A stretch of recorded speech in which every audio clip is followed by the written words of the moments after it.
Welcome to my channel. मेरा नाम है मृदुला और आज हम डिस्कस करने वाले हैं स्टेट्स ऑफ मैटर। तो मैटर बेसिकली क्या होता है? कोई भी ऐसी चीज़ जिसका अपना मास होता है और जो स्पेस ऑक्यूपाई करता है उसको हम मैटर बोलते हैं।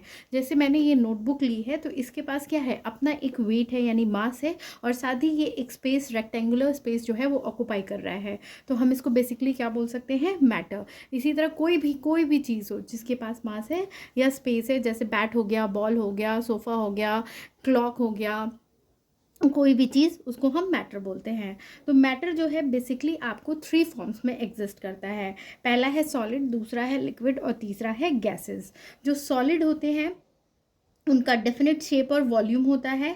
जैसे आपको जितने भी सॉलिड चीज़ में अगर हम बात करें तो टेबल हो गया, चेयर हो गया, मोबाइल फ़ोन हो गया, ठीक है। तो इनका क्या है, एक डेफिनेट शेप है और साथ ही इनका फिक्स्ड वॉल्यूम है। ऐसा क्यों होता है? क्योंकि इसमें जो मॉलिक्यूल्स होते हैं, यानी ये जो सॉलिड है, तो ये हर जो मैटर होता है वो मॉलिक्यूल्स का बना होता है। तो ये मॉलिक्यूल्स जो है वो एक दूसरे से बहुत क्लोजली कनेक्टेड होते हैं इंटरमॉलिक्यूलर बॉन्ड्स की वजह से, और इनके बीच में किसी तरह का कोई स्पेस नहीं होता। यानी कि जब इस सॉलिड को हम कंप्रेस करेंगे तो ये जो है वो कंप्रेस नहीं होती है। जैसे एक हार्ड रॉक को अगर हम या फिर ब्रिक को अगर हम प्रेस करेंगे तो क्या होता है, वो कभी भी कंप्रेस नहीं।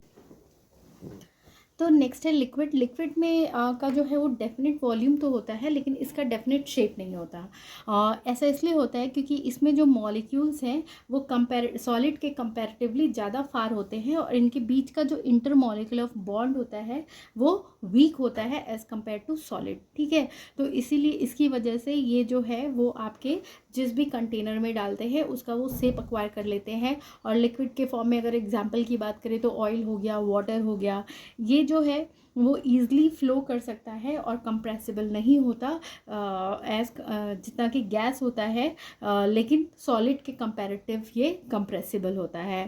थर्ड जो फॉर्म जिसके फॉर्म में मैटर एग्जिस्ट करता है वो है गैसेस। गैसेस का ना कोई डेफिनेट शेप होता है और ना कोई डेफिनेट वॉल्यूम होता है। ये जिस भी कंटेनर में डाला जाए उसका शेप एक्वायर कर लेता है, साथ ही जिस भी साइज़ में डाला जाए वहाँ पूरी कंप्लीटली उस एरिया को फिल कर देता है। जैसे हम परफ्यूम स्प्रे करते हैं तो तुरंत ही पूरे रूम में जो है स्मेल फैल जाती है, तो जस्ट लाइक दैट। तो गैसेस का ऐसा क्यों होता है? क्योंकि इसके जो मॉलिक्यूल्स होते हैं वो काफ़ी दूर दूर होते हैं, और इनके बीच का जो इंटरमॉलिक्यूलर बॉन्ड होता है वो लगभग ना के बराबर होता है, और ये ईजिली इसको कंप्रेस करके एक छोटे से कंटेनर में भी फिल किया जा सकता है। मतलब ये ईजिली कंप्रेसिबल होते हैं। बाकी ये जो तीनों स्टेट्स होते हैं, मतलब सॉलिड, लिक्विड, गैस, ये तीनों जो है वो एक दूसरे फॉर्म में चेंज हो सकते हैं अगर टेम्परेचर चेंज किया जाए तो जो मॉलिक्यूल, एटम्स या आयंस होते हैं सॉलिड स्टेट में, वो लगभग इंटरमॉलिक्यूलर या आयनिक फोर्सेस की वजह से बहुत क्लोज होते हैं। तो जैसे जैसे टेम्परेचर इंक्रीज होता है तो इन एटम्स को एनर्जी मिलती है, जिसकी वजह से वो उनके में इतनी एबिलिटी हो जाती है कि जो इंटरमॉलिक्यूलर फोर्सेस हैं उसको वो ब्रेक कर सके, अपनी अरेंजमेंट को ब्रेक कर सके, और जब वो उस एनर्जी के थ्रू ब्रेक होते हैं तो वो थोड़ा मूव करने लगते हैं एक दूसरे से दूर, और वो लिक्विड फॉर्म में कन्वर्ट हो जाते हैं। लेकिन और इसके बाद भी अगर टेम्परेचर इंक्रीज किया जाता है तो अब जो मॉलिक्यूल्स या एटम्स या आयंस हैं उनके पास इतनी सफिशिएंट एनर्जी होती है कि वो जो है वो गैसियस स्टेट में पास कर जाते हैं, यानी कि टोटली जो उनके बीच का बॉन्ड होता है उसको वो ब्रेक करने में कंप्लीटली सक्सेसफुल हो जाते हैं। मतलब अब उनके बीच का जो बॉन्ड है वो नील के बराबर हो जाता है और वो गैसियस फॉर्म में कन्वर्ट। तो जब ये टेम्परेचर की वजह से चेंज हो रहा होता है सॉलिड से लिक्विड, लिक्विड से गैस, तो इसमें क्या होता है, अलग अलग फिनोमिना होती है जिससे कि ये चेंज हो रहा होता है। और ये चेंज किस लिए हो रहा होता है? या तो इंट्रोपी चेंज हो रही है, यानी कि जो मॉलिक्यूल्स है जो एक दूसरे से इंटरकनेक्टेड है उनका जो रैंडमनेस है वो चेंज हो रहा है, या फिर जो इंथैल्पी है यानी कि उनके अंदर का जो हीट है उसमें चेंज हो रहा है। तो जो फिनोमिनास इसमें इंक्लूड होते हैं इस मैटर के स्टेट चेंज के लिए रिस्पॉन्सिबल, उसके अंदर आते हैं। पहला, अगर सॉलिड जो है वो टेम्परेचर इंक्रीज के साथ लिक्विड में चेंज हो रहा है तो इसको हम बोलते हैं, इस प्रोसेस को बोलते हैं हम मेल्टिंग। जब लिक्विड जो है वो गैसेस फॉर्म में चेंज होता है तो टेम्परेचर इंक्रीज करने की वजह से, तो उसको बोलते हैं इवापोरेशन। साथ में अगर सॉलिड जो है वो डायरेक्टली आपको लिक्विड ना होकर गैसेस फॉर्म में चेंज हो जाए तो इस प्रोसेस को बोलते हैं सब्लिमेशन। अब अगर रिवर्स की बात करें तो जब गैसेस टेम्परेचर डिक्रीज करने पे कंडेंस होते हैं तो इसको बोलते हैं कंडेंसेशन। और ये फर्दर लिक्विड जो है वो वापस सॉलिड फॉर्म में जाते हैं टेम्परेचर डिक्रीज करने की वजह से, तो उसको बोलते हैं फ्रीजिंग। और जब गैसेस फॉर्म को डायरेक्टली सॉलिड में कन्वर्ट किया जाता है तो उस प्रोसेस को बोलते हैं डीसब्लिमेशन।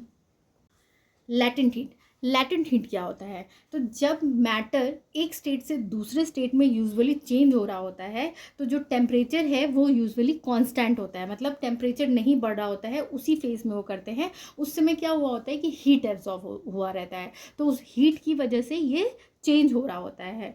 तो वो हीट जिसकी वजह से मैटर जो है वो बिना टेम्परेचर इंक्रीज किए एक फॉर्म से दूसरे फॉर्म में, यानी सॉलिड टू लिक्विड या लिक्विड टू गैस में चला जाता है, तो उस हीट को हम बोलते हैं लैटेंट हीट। इस फिगर से समझते हैं, तो जैसे ही टेम्परेचर इंक्रीज हो रहा है, ठीक है, तो यहाँ पे क्या हो रहा है, मेल्टिंग स्टार्ट हो रही है। मेल्टिंग में क्या हुआ, यहाँ सॉलिड जो है वो लिक्विड में कन्वर्ट हुआ, तो यहाँ पे फेज जो है सॉलिड से लिक्विड तो चेंज हुआ, लेकिन यहाँ टेम्परेचर जो है वो इंक्रीज नहीं हुआ, वो कांस्टेंट है। और जो टेम्परेचर इंक्रीज होने के साथ मॉलिक्यूल्स ने हीट एब्जॉर्ब किया है उसकी वजह से ये चेंज हुआ, ठीक है। तो ये जो जब सॉलिड से लिक्विड में कन्वर्ट होता है उस समय जो हीट एब्जॉर्प्शन की, मतलब वो हीट जिसकी वजह से सॉलिड जो है वो लिक्विड में कन्वर्ट हुआ, उसको हम बोलते हैं हीट ऑफ फ्यूजन। उसके बाद फर्दर टेम्परेचर इंक्रीज करते हैं तो ये जो लिक्विड है वो फिर से हीट एब्जॉर्ब करता है और वहाँ पे लिक्विड उस हीट की वजह से गैस में कन्वर्ट होता है, यानी कि यहाँ पे इस प्रोसेस में आपके हीट टेम्परेचर जो है वो कांस्टेंट है। तो जिस हीट की वजह से ये लिक्विड से गैस में कन्वर्ट हुआ, इस फेज चेंज को हम में जो हीट यूज़ हुआ है उसको हीट ऑफ वेपोराइजेशन बोलते हैं। जैसा मैंने ग्राफ के थ्रू समझाया कि लैटेंट हीट ऑफ फ्यूजन वो हीट है जो कि ऑब्जेक्ट को सॉलिड स्टेट से लिक्विड स्टेट में कन्वर्ट करता है।